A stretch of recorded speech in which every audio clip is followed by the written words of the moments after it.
Et eux ne sont pas encore des sommités, mais ont déjà assuré les premières parties de Johnny Hallyday ou Placebo. Le groupe orinois Last Train sort son nouvel album, The Big Picture, la grande image, et leur deuxième opus.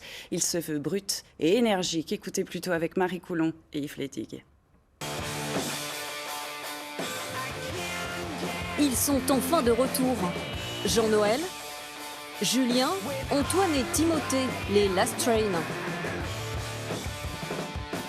4 garçons, un brin énervé, incisifs, prêts à reprendre le chemin de la scène avec leur second album. Alors évidemment, ils sont... Super excité, très excité de retrouver les gens qui nous suivent, de retrouver les sensations de tournée. C'est une expérience toute particulière. Autant en France qu'à l'étranger, on a plein de dates qui arrivent. Une nouvelle tournée après 2 ans d'absence. Une pause bien méritée pour ces copains de collège originaires de Mulhouse qui parcourent le monde avec leur univers rock brut, sans concession, depuis plusieurs années.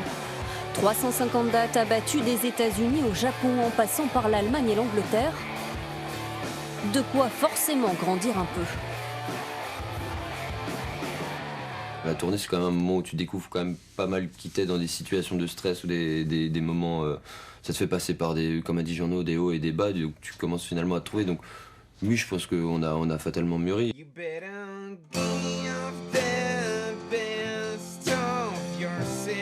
Plus mûr.